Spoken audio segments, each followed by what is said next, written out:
नमस्ते दोस्तों क्या आपने कभी ये सोचा कि ऐसा देश जिसे प्रकृति ने कभी नहीं बख्शा। जी हाँ, मैं बात कर रहा हूँ जापान की। जब 1 जनवरी को सारी दुनिया अपनी अपनी न्यू ईयर सेलिब्रेट कर रही थी, तभी जापान में एक खतरनाक अर्थक्वेक आता है 7.6 मैग्नीट्यूड का। ये एक लौता नहीं बल्कि इसके साथ साथ छोटे बड़े मिला के 150 प्लस अर्थक्वेक आते हैं एक दिन के अंदर अंदर। इसके बाद कई सारी बिल्डिंग्स गिर गई, कई सारी जगहों को आग ने अपनी लपेट में ले लिया और 2 जनवरी तक 55 प्लस लोगों की मौत हो जाती है। कई सारे लोग लापता भी हो जाते हैं। इसके लिए सर्च ऑपरेशंस भी चलाए गए। अब बात ये आती है कि जापान में इतने सारे अर्थक्वेक आते कैसे हैं और जापान इन सारे अर्थक्वेक से डील कैसे करता है, अपनी पॉपुलेशन को प्रोटेक्ट कैसे करके रखता है। आइए जानते हैं इस वीडियो में।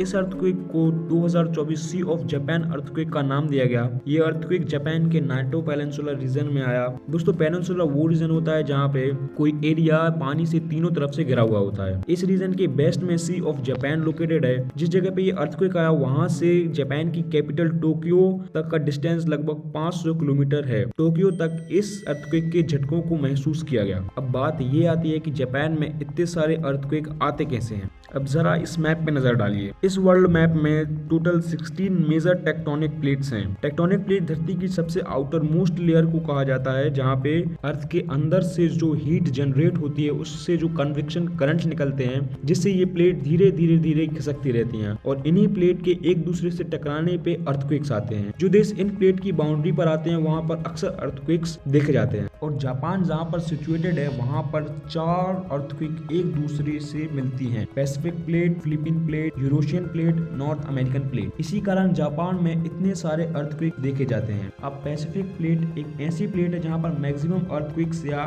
एक्टिविटी देखी जाती है। इसकी बाउंड्री को पैसिफिक रिंग ऑफ फायर से जाना जाता है। अब ऐसा नहीं है कि प्लेट के बीच में अर्थक्वेक्स नहीं आते हैं, लेकिन इनकी फ्रीक्वेंसी बहुत ही कम होती है और ये खतरनाक भी नहीं होते हैं। अब जब ये मेन टेक्टोनिक प्लेट जब एक दूसरे से टकराती हैं तो अलग अलग प्रकार की बाउंड्रीज फॉर्म होती हैं। पहली है कन्वर्जेंट बाउंड्री, जहां एक प्लेट टकराकर दूसरी प्लेट के बिल्कुल ही नीचे घुस जाती है, और दूसरी है डाइवर्जेंट बाउंड्री, जहां दोनों प्लेट एक दूसरे से दूर जाती हैं। तीसरी है ट्रांसफॉर्म बाउंड्री, जहां दो प्लेट एक दूसरे की तरफ पैरेलल अगेंस्ट में जाती हैं। इनमें से सबसे खतरनाक अर्थक्वेक कन्वर्जेंट और ट्रांसफॉर्म बाउंड्रीज में आते हैं। अब जहां कन्वर्जेंट बाउंड्रीज होती हैं वहां एक बाउंड्री दूसरी बाउंड्री के अंदर घुस जाती है या चली जाती है। जब ऐसा होता है समुद्र की बाउंड्री के यहाँ एक गड्ढा बन जाता है, इसको बोलते हैं ट्रेंच। ये समुद्र की सबसे गहरी जगह होती है। ये अपने आसपास के एरिया से 3 से 4 किलोमीटर गहरा होता है। अब समुद्र की सबसे गहरी जगह जो है मारियाना ट्रेंच, वो भी एक ट्रेंच है जो कि 10.9 किलोमीटर गहरी है। अब जापान जहाँ पर सिचुएटेड है वहां पर एक ट्रेंच है जिसका नाम है जापान ट्रेंच, जो कि 8.4 किलोमीटर गहरी है। दुनिया में कुछ गिने चुने ही ऐसे देश हैं जो समुद्र के इतने पास इतने गहरे जगह पर सिचुएटेड हैं, जिनमें से जापान भी एक है।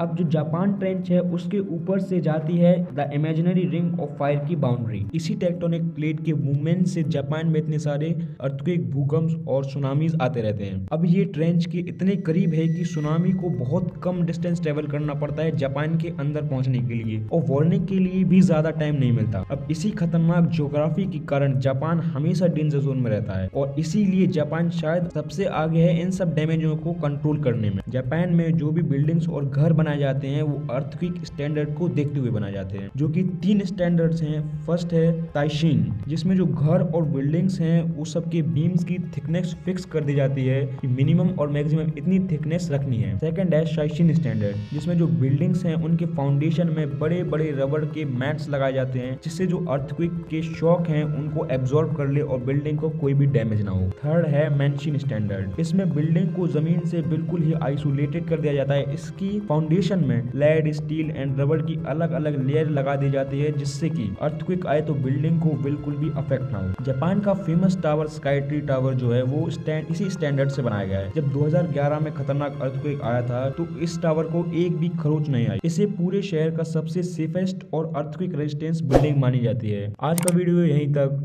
वीडियो अच्छा लगा तो चैनल को सब्सक्राइब करके बेल नोटिफिकेशन ऑन कर लीजिए। मिलते हैं नेक्स्ट वीडियो में।